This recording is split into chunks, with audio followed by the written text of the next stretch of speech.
Welcome to my channel the Chalkboard Champion. कैसे हैं आप सब? उम्मीद है आप बहुत अच्छे होंगे और लॉकडाउन में बैठे होंगे शांति से घर में और पढ़ाई कर रहे होंगे और मेरे वीडियोस देख रहे होंगे। आपको कैसे लगे पहले वाले 3 वीडियोस? बताइएगा आप मुझे कमेंट सेक्शन में।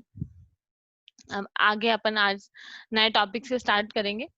पहले 2 वीडियोस में आपको पहले जो भी पढ़ाया मैंने आपको मैं आपको रिवाइज करवा देती हूँ और फिर अपन आगे आज वाला पढ़ेंगे। आज अपन पढ़ेंगे कि कितनी तरीके की इंडस्ट्रीज होती हैं और कैसे क्या होता है। ठीक है, तो चलिए शुरू करते हैं। तो चलिए देखिए, पहले अपन ने पढ़ा था कि बिजनेस क्या होता है और फिर इकोनॉमिक नॉन इकोनॉमिक एक्टिविटीज क्या होती है। इसमें ज्यादा मैं टाइम नहीं लगाऊंगी। ये तो आपको पता है इकोनॉमिक और नॉन इकोनॉमिक एक्टिविटीज क्या होती है। जिसमें डायरेक्ट इकोनॉमिक बेनिफिट्स होता है तो वो इकोनॉमिक, और जिसमें पर्सनल सेटिस्फेक्शन मिलता है वो नॉन इकोनॉमिक।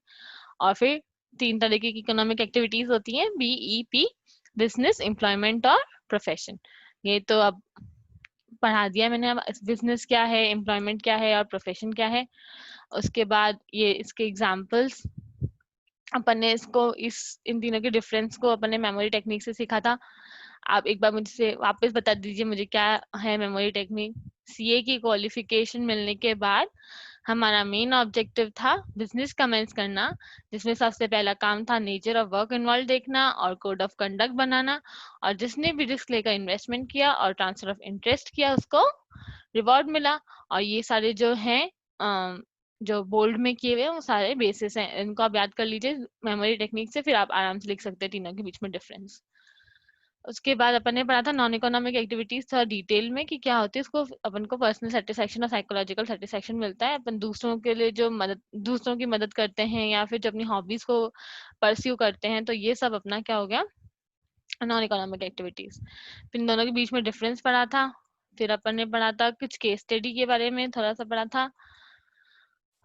और फिर ये वाला मेजर क्वेश्चन पढ़ा था कैरेक्टरिस्टिक और नेचर ऑफ बिजनेस, जिसको मैंने आपको इस फोटोज के थ्रू आपको याद कराया था। एक कहानी है, मैंने दुकान खोली तो एक इकोनॉमिक एक्टिविटी है। फिर मैंने procurement of goods and services किया, दुकान खोलने के लिए माल तो लाना पड़ेगा उसमें। उसके बाद फिर मैंने गुड्स बेचे, goods sale and exchange of goods and services on regular basis. ये वाला कि मैं रोज ऐसा नहीं दुकान एक दिन खोली एक महीने में एक बार खोली, ऐसा नहीं है। और प्रॉफिट के लिए करती हूँ मैं, खासकर दुकान तो मैंने प्रॉफिट कमाने के लिए करी और लास्ट में रिस्क लेकर करी। रिस्क लेनी पड़ेगी मुझे कि चलेगी नहीं चलेगी दुकान, क्या होगा। ठीक है, और अब ऑब्जेक्टिव्स बिजनेस के पढ़े थे अपन ने। ये सारे ऑब्जेक्टिव्स एक साथ दे रखे थे, मैंने उनको 3 हिस्सों में बांट दिया, इकोनॉमिक, सोशल और पर्सनल। तो इकोनॉमिक ऑब्जेक्टिव्स वो ऑब्जेक्टिव्स होते हैं जो खासकर अपने मार्केट में अपना क्या चल रहा है या खासकर प्रॉफिट से रिलेटेड ऑब्जेक्टिव्स होते हैं।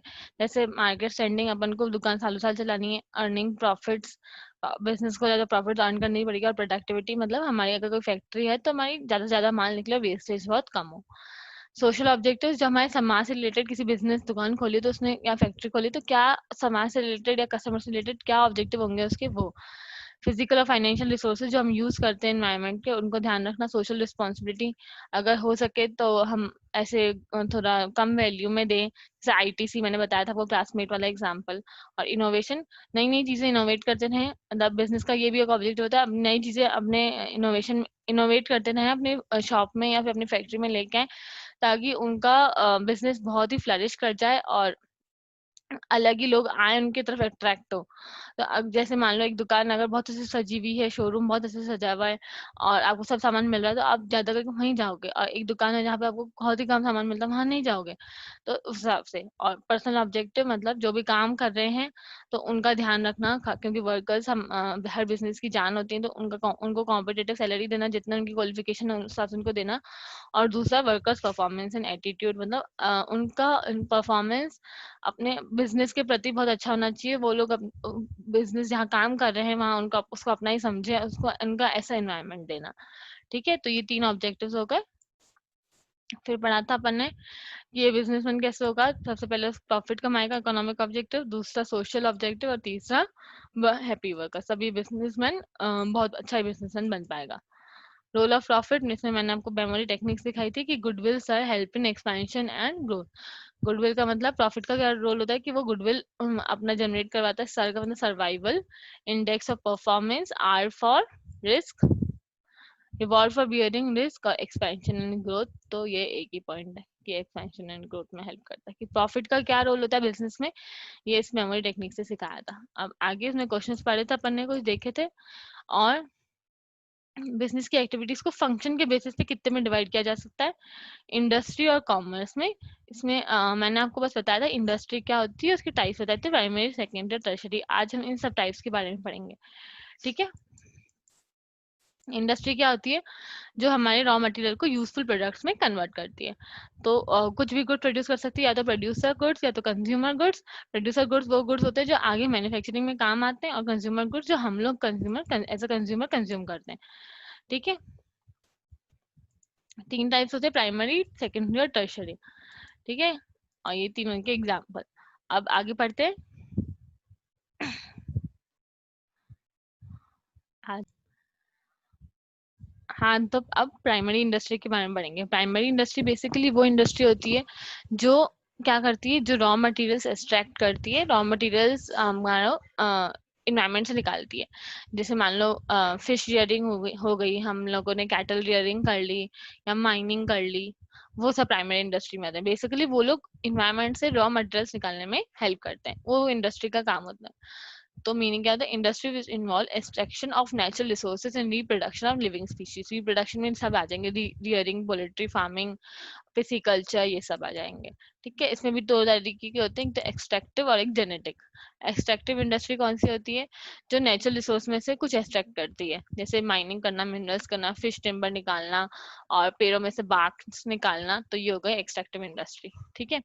और इस इंडस्ट्री के प्रोडक्ट्स, ये इस लाइन को ध्यान से पढ़िए, the products of this industry can be directly use as a raw material for other industry, ठीक है। ये जो इस इंडस्ट्री के प्रोडक्ट्स है ना, हम दूसरी इंडस्ट्री में यूज कर सकते हैं। मान लो जैसे माइनिंग के मिनरल्स हम लोग उसमें दूसरी इंडस्ट्री में यूज करेंगे, वो लोग केमिकल्स के में डाल के और फिर कुछ नए प्रोडक्ट बनाएंगे। और फिर जेनेटिक इंडस्ट्री कौन सी होती है, जो लिविंग ऑर्गेनिजम्स को ब्रीड करने में हेल्प करती है, जैसे पोल्ट्री फार्मिंग, पिसिकल्चर, उनको ब्रीड करती है, कैटल रियरिंग, ये सब ब्रीड करती है। और फिर उसमें से जैसे वूल निकालते हैं अपन शीप में से, फिर उसको आगे अपन स्वेटर, टेक्सटाइल इंडस्ट्री को देते हैं, जिससे स्वेटर्स बनते हैं, ठीक है। तो ये हो गई प्राइमरी इंडस्ट्री, ये बेसिकली एग्रीकल्चरल एक्टिविटी से रिलेटेड होती है, ठीक है। अब ये इसकी example, dairy farming, poultry farming और रियरिंग ऑफ प्लांट्स। प्लांट्स भी तो जो अपन ने नहीं सीखा था साइंस में कि दो प्लांट्स को अपन मिक्स करके बना सकते हैं, वैसे, ठीक है। तो अब एक्सट्रैक्टिव और जेनेटिक इंडस्ट्री। अब अपन पढ़ेंगे सेकेंडरी इंडस्ट्री क्या होती है।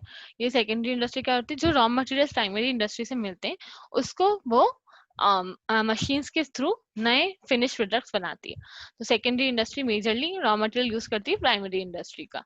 तो industry which make use of products which are extracted and produced by primary industries as raw materials to produce finish products, okay, ये सही है। सेकेंडरी इंडस्ट्री के दो टाइप्स ही होते हैं, मैन्युफैक्चरिंग और कंस्ट्रक्शन इंडस्ट्री। मैन्युफैक्चरिंग इंडस्ट्री वो इंडस्ट्री होती है जो रॉ मटेरियल्स को या सेमी फिनिश गुड्स में या फिनिश गुड्स में कन्वर्ट करती है। और बहुत सारी मैन्युफैक्चरिंग इंडस्ट्री होती है, जैसे car manufacturing industry, textile manufacturing industry, cement manufacturing industry. Construction industry वो इंडस्ट्री होती है जो बिल्डिंग्स, डैम्स, रोड्स, वो सब कंडक्ट करती है। आप बोलेंगे तो सरकार करती है कंस्ट्रक्ट, बस सरकार भी किसी कंपनी, किसी को टेंडर देती है और फिर वो लोग कंस्ट्रक्ट करते हैं। ईंटें लाना, बजरी लाना और डामर लाना, ये सब जो लाते हैं, आरसीसी के जो रोड बनते हैं, तो वो सब जो होते हैं वो कंस्ट्रक्शन इंडस्ट्री में आते हैं। मैन्युफैक्चरिंग का इंडस्ट्री का ये काम होता है कि हम इसके जो गुड्स हैं वो हम कंज्यूमर्स को मिल जाते हैं। जैसे सर्फ मैन्युफैक्चर हुआ तो सर्फ एक्सेल के फॉर्म में या किसी और डिटर्जेंट के फॉर्म में हमें मिल जाएगा। लेकिन कंस्ट्रक्शन इंडस्ट्री का को हम लोग मार्केट में नहीं बेच सकते। जैसे बिल्डिंग बना दी, बोलेंगे लो बेचो बेचो, ऐसे नहीं हो सकता। बिल्डिंग बना दी, डैम्स बना दिए, हम उनको मार्केट में शिफ्ट नहीं कर सकते, हम उसको वहीं पे रखेंगे, फिर डीलर्स के थ्रू बेचेंगे। तो यही होता है कि ट्रांसफर हो सकता है मैन्युफैक्चरिंग इंडस्ट्री के गुड्स, लेकिन कंस्ट्रक्शन इंडस्ट्री के गुड्स ट्रांसफर नहीं हो सकते। और ये सेकेंडरी इंडस्ट्री क्या करती है, रॉ मटेरियल्स यूज करती है प्राइमरी इंडस्ट्री के, ओके। अब आगे बढ़े।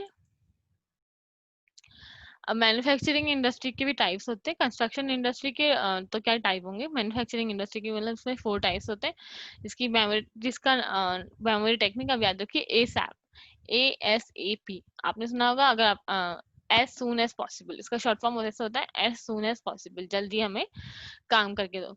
तो इसका ए सब में ये 4 इंडस्ट्रीज है, इसका एनालिटिकल इंडस्ट्री, एक सिंथेटिक इंडस्ट्री, पहले इस आगे ए और पी आगे बताती हूँ मैं, एनालिटिकल इंडस्ट्री और सिंथेटिक इंडस्ट्री। ठीक है, एनालिटिकल इंडस्ट्री वो इंडस्ट्री होती है जो क्या करती है, जो रॉ मटेरियल्स होते हैं उनको छोटे छोटे पार्ट्स में ब्रेक करके और फिर गुड्स प्रोड्यूस करती है। जैसे सबसे बेस्ट एग्जांपल इसका क्रूड ऑयल और पेट्रोलियम ही। क्रूड ऑयल निकलता है, फिर से पेट्रोलियम, वेजलीन और बहुत कुछ चीजें बन जाती हैं। तो ये इसका प्रोसेस देखिए, इसका फोटो देखिए। इस क्रूड ऑयल में इसको बॉयलर में बॉईल किया क्रूड ऑयल को अलग अलग टेम्परेचर पे, एक में गैस निकली, एक में naphtha, gasoline, kerosene, oil, heavy gas oil, acid, और ये सब चीजें बनती है। देखिए एक क्रूड ऑयल से इतने सब कुछ चीजें बनती है। तो ये हो गया अपना एनालिटिकल इंडस्ट्री। एनालिटिकल इंडस्ट्री वो होती है जो कोई भी रॉ मटेरियल को बहुत सारे हिस्सों में बांट के फिर उनको फिनिश प्रोडक्ट्स में बेचते। तो ये सब चीजें अलग अलग बिकती हैं। तो ये होती है एनालिटिकल इंडस्ट्री। सिंथेटिक इंडस्ट्री वो इंडस्ट्री दो रॉ मटेरियल्स को मिक्स करके एक बनाती है। ठीक है, इसमें एक को यूज करके बहुत सारे बनते हैं, जैसे एक से अनेक हो गए, ये अनेक से एक हो गए। जैसे सोप्स और पेंट्स जो भी होते हैं ना, वो केमिकल्स के थ्रू अपन यूज करके और फिर सोप बनता है। बहुत सारे केमिकल्स और बहुत सारे रॉ मटेरियल्स यूज होते हैं इसमें। तो एनालिटिकल इंडस्ट्री वो इंडस्ट्री होती है जो रॉ मटेरियल्स को थोड़े थोड़े हिस्सों में बांट के और फिर बनाती फिनिश गुड्स। और सिंथेटिक इंडस्ट्री वो इंडस्ट्री होती है जो दो या उससे ज्यादा रॉ मटेरियल को मिक्स करके एक फिनिश प्रोडक्ट बना देती है। तो ये हो गया ए सब में ए हो गया एनालिटिकल इंडस्ट्री, दूसरा हो गया सिंथेटिक इंडस्ट्री। आगे बढ़ते हैं, तीसरा हो गया प्रोसेसिंग इंडस्ट्री और असेंबली इंडस्ट्री। प्रोसेसिंग इंडस्ट्री वो होती है जो गुड्स जो है बहुत सारे वेस्टेज से पास होता है। वैसे तो गुड्स हर मैन्युफैक्चरिंग इंडस्ट्री में होता ही है, पर प्रोसेसिंग इंडस्ट्री में प्रोसेस बहुत ज्यादा होता है। जैसे चॉकलेट का प्रोसेस बनाना, शुगर इंडस्ट्री, कॉफी बनाना, तो ये सब जो इंडस्ट्री होती है ना जिसमें बहुत सारे प्रोसेसेस होते हैं फिनिश गुड्स मैन्युफैक्चर करने के लिए, वो हो गई प्रोसेसिंग इंडस्ट्री। और असेंबली के इंडस्ट्री मतलब, असेंबली इंडस्ट्री मतलब नाम से आपको पता चल रहा है, असेंबली इंडस्ट्री मतलब जहाँ पे चीजें असेंबल होती हैं। जैसे आईफोन अपन मैन्युफैक्चर होता है, आईफोन के पार्ट्स जो हैं वो आते हैं इंडिया में और यहाँ पे असेंबली होती है उनकी। कंप्यूटर है, टेलीविजन है, ये सारी चीजें अलग अलग जगह उनके पार्ट्स बनते हैं और एक जगह असेंबली होती है। तो असेंबली इंडस्ट्री में ये होता है कि बहुत सारे फिनिश प्रोडक्ट्स में, इसमें फिनिश प्रोडक्ट्स का असेंबली होती है। जैसे यहाँ पे आप मान लीजिए मदरबोर्ड अलग, मदरबोर्ड जो मैन्युफैक्चर करता है, जो इंडस्ट्री मदरबोर्ड मैन्युफैक्चर कर रही है उसके लिए तो ये फिनिश प्रोडक्ट हुआ। और जैसे ये जो वायर मैन्युफैक्चरिंग कर रही है और जो आगे ये फैन लगा हुआ होता है, वो अलग अलग इंडस्ट्री मैन्युफैक्चर करती है, उनके लिए तो ये फिनिश प्रोडक्ट हुआ। और एक असेंबली इंडस्ट्री होगी जो इन सबको असेंबल करके कंप्यूटर सीपीयू बनाती है। ठीक है, तो असेंबली इंडस्ट्री में क्या होता है कि ये सारे प्रोडक्ट्स जो रॉ मटेरियल से फिनिश प्रोडक्ट दूसरी इंडस्ट्री के हम लोग असेंबल करके एक नया फिनिश प्रोडक्ट बनाते हैं। The various finish products are combined to produce a new finish product. Example computer, television. ठीक है, तो अपन ने कौन सी पहले वाली इंडस्ट्री, पहले वाले कौन से पढ़े कि analytical industry, synthetic industry, processing industry और असेंबली इंडस्ट्री। ठीक है, एनालिटिकल वो इंडस्ट्री होती है जिसमें रॉ मटेरियल को बहुत सारे पार्ट्स में डिवाइड करके बेचते हैं। और उसके बाद क्या था, एस फॉर सिंथेटिक इंडस्ट्री, जहाँ पे दो या दो से ज्यादा रॉ मटेरियल को मिला के एक बनता है, जैसे सोप। प्रोसेसिंग इंडस्ट्री जहाँ पे रॉ मटेरियल को बहुत सारे प्रोसेस के थ्रू गुजरना पड़ता है ताकि फिनिश गुड्स मैन्युफैक्चर हो सके। और असेंबली इंडस्ट्री वहाँ बहुत सारे फिनिश प्रोडक्ट्स को यूज करके एक नया फिनिश प्रोडक्ट बनाते हैं। ठीक है, तो ये 4 तरीके की मैन्युफैक्चरिंग इंडस्ट्री हो गई। एसएप, analytical industry, synthetic industry, assembly industry और प्रोसेसिंग इंडस्ट्री। ठीक है, अब आपको समझ में आ गया, चलिए अब आगे।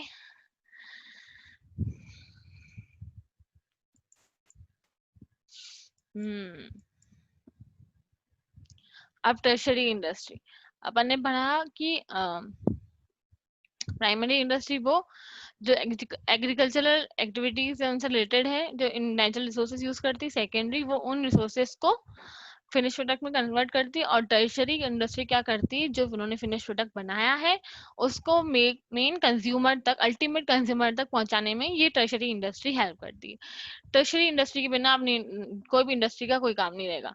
टर्शरी इंडस्ट्री होती है which is concern with providing services. Tertiary industry खासकर सारी सर्विसेज जो इंक्लूड होती है which facilitates a smooth flow of goods and services. इसके बिना हमारे ना गुड्स अल्टीमेट कंज्यूमर तक पहुंचेंगे, ना मैन्युफैक्चरर कुछ हम पर पहुंच पाएगा, ना कंज्यूमर को कोई प्रॉब्लम होगी तो वो मैन्युफैक्चरर तक पहुंच पाएगा।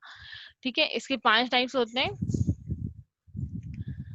ट्रांसपोर्ट और बैंकिंग, इंश्योरेंस, वेयरहाउसिंग और एडवर्टाइजिंग। ये इनके 5 के बिना हम अपना मतलब कोई लाइफ ही नहीं दे सकते। ट्रांसपोर्ट, अगर आपके पास गाड़ी नहीं होगी, व्हीकल नहीं होगी तो आप बाहर कैसे जाएंगे घर के। बैंकिंग नहीं होगा तो पैसे वैसे की फैसिलिटीज कहाँ से आएंगी। इंश्योरेंस तो हमको पता ही क्या होता है। वेयर हाउसिंग, मान लो कूलर्स अभी चाहिए थे या एसी का मैन्युफैक्चर हो रहा था क्योंकि गर्मियाँ थी। अब आपको क्या लगता है एसी जो बनाती है इंडस्ट्रीज वो बंद हो जाएंगी, वो बैठी रहेंगी 6 महीने? ऐसे नहीं, वो लोग उस टाइम बनाती है फिर उसको वेयर हाउस करके रखती है ताकि वो लोग गर्मियों में बेच सके। तो वेयर हाउसिंग फैसिलिटी वो हेल्प करती है। और एडवर्टाइजिंग तो आपको पता ही है, जो हमको इंफॉर्मेशन प्रोवाइड करती है नए नए प्रोडक्ट्स का कि सर्फ एक्सेल का ये है और रिन का है, और नए नए किंडर जॉय को कौन कौन से नई चॉकलेट्स आई हैं, डेयरी मिल्क सिल्क के कौन कौन से ऐसे फ्लेवर्स आए हैं। तो ये सब जो है एडवर्टाइजिंग से पता चलता है हमको। तो इसका एक मेमोरी टेक्निक है जो थोड़ा सा अजीब है, पर ठीक है, बहुत इजी है। आप बिटवा नाम सुना हमने, बिटवा, ओ बिटवा, तो ये बिटवा ही है। तो देखिए, banking, insurance, transport, warehousing और एडवर्टाइजिंग, बिटवा, BITWA, बिटवा। आपको अगर आप लड़के हैं तो आपको अच्छे से याद हो जाएगा ये बिटवा है मेरा। तो ये आप बिटवा है अपनी मम्मी के, तो बिटवा क्या हो गया, BITWA। एक बार के लिए थोड़ी देर के लिए बिहारी बन जाइए और उनको याद कर लीजिए, BITWA, banking, insurance, transport, warehousing और एडवर्टाइजिंग। ठीक है। ट्रांसपोर्ट क्या करता है, गुड्स मूवमेंट, सॉरी, गुड्स का मूवमेंट फैसिलिटेट करता है।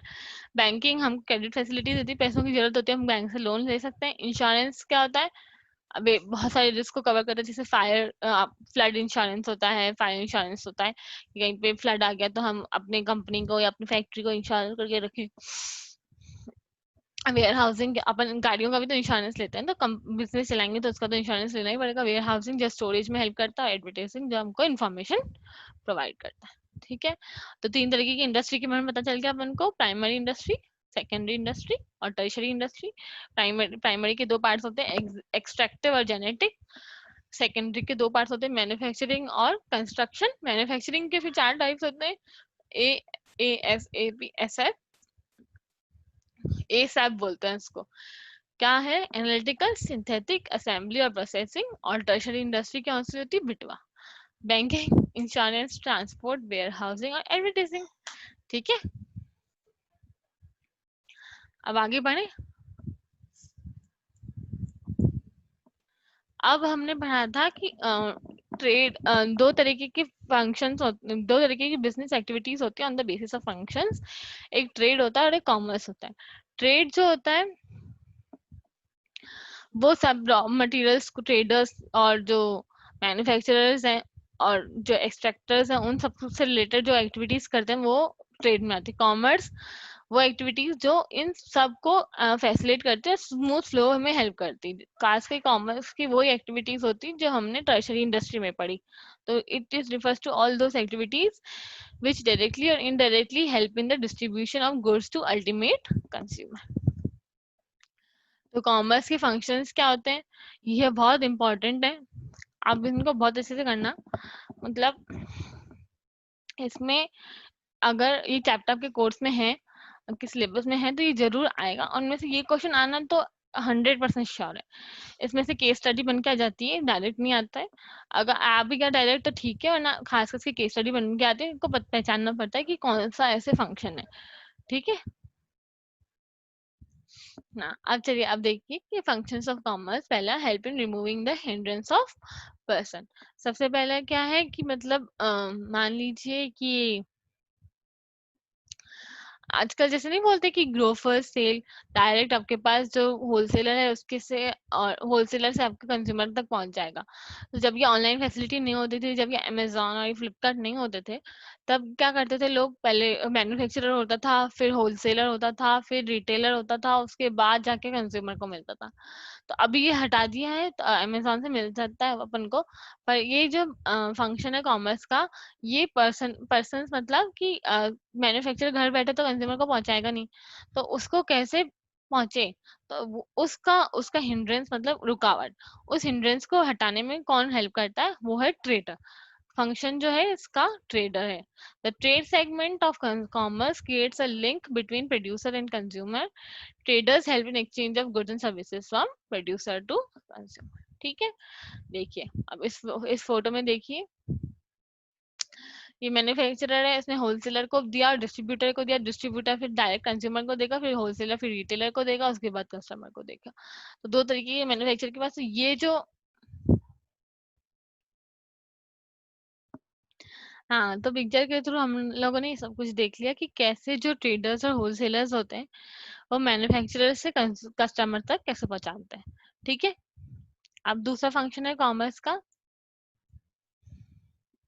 हिंड्रेंस ऑफ प्लेस, कि प्लेस की हिंड्रेंस कैसे हटाए, कौन सा सेगमेंट जो है वो हमको प्लेस की जो हिंड्रेंस है वो कैसे, जैसे मुंबई में कोई चीज मैन्युफैक्चर होती है, वो अजमेर में या फिर कहीं पे और जयपुर में, यहाँ पे कहाँ पे मिले, कैसे मिले, मुंबई की चीज जम्मू तक कैसे पहुंचे, जम्मू की चीज मुंबई तक कैसे पहुंचे, साउथ तक कैसे पहुंचे। तो ये जो ट्रांसपोर्ट सेगमेंट है कॉमर्स का, वो हमको हेल्प करता है कि प्लेस में जो भी प्लेस में जब हमको दिक्कत आ रही है वो हमारे ट्रांसपोर्ट सेगमेंट हटा देता है। ट्रांसपोर्ट क्या करता है, गुड्स को एक प्लेस से दूसरी प्लेस पहुंचा देता है, कस्टमर तक पहुंचा देता है। जो अमेजोन यूज करता है ट्रांसपोर्ट सिस्टम, फटाफट फटाफट पहुंचा देता है कस्टमर को। ठीक है, ऐसे ट्रक्स में गुड्स लोड होके आता है और अपन तक पहुंचा देता है। अपन को कभी कोई कमी नहीं होती कि भाई अपने शहर में ये नहीं मिलता वो नहीं मिलता, सब मिलता है अपने शहर में, क्योंकि ट्रांसपोर्ट सिस्टम। टाइम का हिंड्रेंस कौन हटाता है, मैंने आपको बताया था, जैसे एसी या कूलर का सीजन है या फिर कोई भी और ले लीजिए, स्वेटर्स का सीजन है, तो वो सर्दियों में ही मिलते हैं। पर ऐसा थोड़ी ना कि सर्दियों में मिल रहे हैं तो जो मैन्युफैक्चरर्स है वो सर्दियों में बनाना स्टार्ट करेंगे। ऐसा नहीं, वो 6 महीने बनाते हैं, फिर उनको स्टोर करके रखते हैं और फिर 6 महीने बेचते हैं। तो स्टोर करके कहाँ रखेंगे, वेयर हाउस में रखते हैं। तो जो भी वेयर हाउसिंग सेगमेंट होता है कॉमर्स का, वो हमको हेल्प करता है कि टाइम का जो भी प्रॉब्लम है वो हट जाता है इस वजह से। जैसे हम मुझे यहाँ पे गुड्स अमेरिका पहुंचानी है, तो एक दिन में तो पहुंचेगा नहीं, उनको शिप पे जाएगा तो 1 महीना 15 दिन लगेंगे। तो वो स्टोरेज भी कहाँ होती है, वेयर हाउस में होती है, शिप्स के उसमें होती है, बंकर्स में। तो वहां पे अपन ये जो टाइम का हिंड्रेंस है वो उससे हट जाता है। ठीक है, तो वेयर हाउसिंग सेगमेंट क्या होता है कॉमर्स का, जो हमको टाइम गैप हटाने में हेल्प करता है। ये ऐसे बड़े बड़े वेयर हाउसेस होते हैं जहाँ पे चीजें स्टोर करके रखी जाती हैं और फिर अपन को पहुंचाई जाती है। अब आगे बढ़े। अब हिंड्रेंस ऑफ रिस्क, रिस्क क्या होता है, अपन जो बिजनेस रिस्क है उसको 100% वो नहीं कर सकते कि भाई हटा देंगे बिल्कुल, हम हमारे बिजनेस में कोई रिस्क है ही नहीं, ऐसा नहीं कर सकते। हम उसके अगेंस्ट इंश्योरेंस ले सकते हैं। जैसे मान लो कि ड्रॉट प्रोन एरिया है या फ्लड प्रोन एरिया है, तो वहां पे जो शॉप्स होंगी वो लोग इंश्योरेंस ले लेगी, वहां पे जो शॉप्स होंगी वो इंश्योरेंस ले लेगी। और जो भी जैसे फ्लड आ गया तो वो उस इंश्योरेंस कवर को यूज करके अपनी दुकान को बचा सकती है। तो खासकर जो होती है ये जो इंश्योरेंस सेगमेंट है अपना कॉमर्स का, वो हमको क्या करता है, प्रोटेक्शन देता है, कॉम्पेंसेशन प्रोवाइड करता है। जब भी कोई बिजनेसमैन लॉस सफर करता है, अचानक से आग लग गई दुकान में, तो फिर उसका क्या, तो उससे सब कुछ जल जाएगा, माल तो बिजनेसमैन तो बर्बाद हो जाएगा। ओएमजी फिल्म नहीं देखी आपने इंश्योरेंस वाली, उसमें तो कितना अच्छा एग्जाम्पल सेट किया हुआ है। ठीक है, तो ये इंश्योरेंस। आगे देखिए, इंश्योरेंस अपन को हमारी गाड़ी को भी प्रोटेक्ट करता है, हमारे घर को भी, हमारी फैक्ट्री को भी। हेल्थ इंश्योरेंस है, ये घर का इंश्योरेंस है, और ये कार का व्हीकल का इंश्योरेंस है। कंपनी से तो दूसरी मशीन्स का इंश्योरेंस हो जाएगा। और नॉलेज क्या होती है, मतलब नए गुड्स प्रोड्यूस किए तो मैन्युफैक्चरर ने नए तरीके के गुड्स प्रोड्यूस किए तो कस्टमर का सपना तो नहीं आएगा ना कि भाई सेम गुड्स प्रोड्यूस किए, मुझे तो यही लेने देना है। तो उसको ये नॉलेज कौन बताएगा, एडवर्टाइजमेंट सेगमेंट हमें हेल्प करता है कि जो भी नए चीजें हैं उनके बारे में अवेयर करता है हमको कि भाई ये नई चीजें हैं अवेलेबल मार्केट में, आप आके ले जाओ। जैसे अमेजोन के बारे में, ग्रोफर्स के बारे में, फ्लिपकार्ट के बारे में, उनकी सेल के बारे में उनको कहाँ से पता चलता है? एड के थ्रू। तो ये हो गया नॉलेज। तो जो बिटवा मैंने बताया था ना, बैंकिंग, इंश्योरेंस और ट्रांसपोर्ट, वेयर हाउसिंग और एडवर्टाइजमेंट। तो एक और भी है, सिक्स भी है, इसमें बैंकिंग आ गया जो हमको एक्सचेंज का हिंड्रेंस हेल्प करने में मदद करता है, हटाने में हेल्प करता है। तो जैसे अमेरिका में मैंने कुछ चीजें एक्सपोर्ट करवाई कि भाई अमेरिका को मेरी कंपनी में से कुछ चीजें चाहिए थी और मैंने वहां पे एक्सपोर्ट करवा दी। तो वो बंदा मुझे तो अमेरिका का, वो मुझे यूएस डॉलर्स में पे करेगा। अब उस यूएस डॉलर्स को मेरे को चेंज करवाना इंडियन रुपीज में, यहाँ तो डॉलर चलेंगे नहीं, तो गांधी जी चाहिए हमको। तो फिर हम बैंक के पास जाएंगे और वहां बोलेंगे भाई मेरे पास यूएस डॉलर्स है, मुझे वो दूसरे दो, चेंज करके दो। तो बैंक उस हिसाब से चेंज करके देते हैं हमको। तो ये अगर बैंक नहीं होती तो मैं क्या बोलती उसको कि मुझे मुझे इंडियन रुपीज में ही पेमेंट करो, तो उनके उनके पास कहाँ से आता? तो इस वजह, तो फिर एक्सपोर्ट में प्रॉब्लम आ जाती। तो इस वजह से जो ये बैंकिंग सेक्टर है अपना कॉमर्स का, वो हमको हेल्प करता है ताकि हम इन चीजों में ऐसे कोई प्रॉब्लम नहीं हो, एक्सपोर्ट इम्पोर्ट में या फिर किसी और चीज में भी, पेमेंट के समय या पेमेंट के समय या फिर कलेक्शन के समय भी कोई प्रॉब्लम नहीं है, तो बैंक हमारी हेल्प करता है। तो वो जो बिटवा टेक्निक सिखाई थी ना मैंने आपको, तो एक बैंकिंग, एक्सचेंज में आ गई बैंकिंग, ठीक है। और आई फॉर इंश्योरेंस, इंश्योरेंस आ गया इसमें, सॉरी, इंश्योरेंस आ गया रिस्क वाले में। फिर टी फॉर ट्रांसपोर्ट आ गया प्लेस वाले में। डब्ल्यू फॉर वेयर हाउसिंग आ गया टाइम वाले में। और एडवर्टाइजमेंट आ गया नॉलेज वाले में। तो एक बार आपको बिटवा याद कर लीजिए, आपको फिर ये भी इजी से हो जाएगा, ठीक है। तो ये बहुत इंपॉर्टेंट क्वेश्चन है, अब इसको बहुत अच्छे से करना। आपको ये ऐसे डायरेक्ट आ गया तो ठीक है, वरना आपको पहचानना पड़ेगा कि कौन सा हिंड्रेंस है, ठीक है। ट्रांस बिटवा टेक्निक से यूज कर लेना, ठीक है। अब करें आगे। तो देखिए समरी है, हिंड्रेंस ऑफ पर्सन ट्रेड से हटेगा, प्लेस ट्रांसपोर्ट से हटेगा, टाइम वेयर हाउस से, रिस्क इंश्योरेंस से, फाइनेंस एक्सचेंज कर लेना, हिंड्रेंस ऑफ एक्सचेंज बैंकिंग और फाइनेंस के थ्रू, और हिंड्रेंस ऑफ इंफॉर्मेशन एडवर्टाइजमेंट के थ्रू, ठीक है। इजी है बहुत, कोई दिक्कत नहीं। करें आगे, बढ़े आगे। अब कॉमर्स, ट्रेड के इतने सारे टाइप्स है तो कॉमर्स बोलेगा, मैं क्यों पीछे हटूं, मैं बताऊंगा अपने टाइप्स। ट्रेड, कॉमर्स के दो टाइप्स हैं, एक ट्रेड और एड्स टू ट्रेड। अब कॉमर्स के भी देखिए टाइप्स हैं।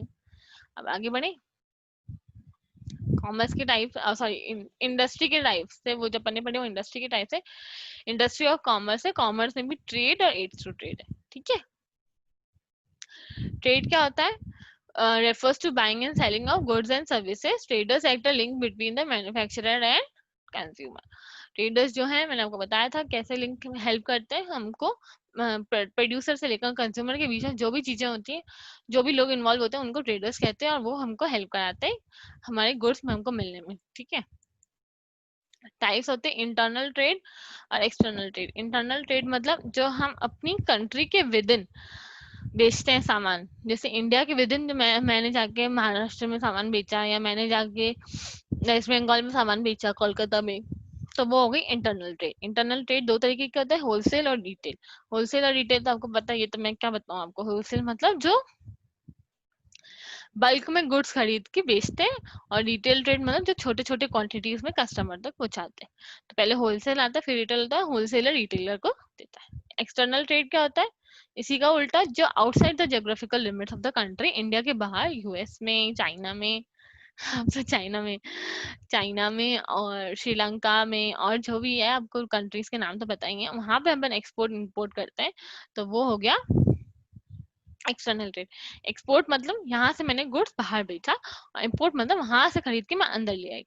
और एंट्री पोर्ट क्या होती है? मतलब देखिए, जैसे मैं आपको बताती हूँ, मैंने कुछ गुड्स यूएस से मंगाए, टीवी मंगाए वहां से, आईफोन मंगाए, ठीक है, आईफोन मंगाए वहां से यूएस से, और फिर उसमें कुछ नया फीचर ऐड करके, आईफोन की कंपनी द्वारा, आईफोन की कंपनी एप्पल कंपनी है, उसने क्या किया, इंडिया में असेंबली करवाई, फिर उसमें कुछ एडिशनल फीचर ऐड करके वापस एक्सपोर्ट कराया श्रीलंका को।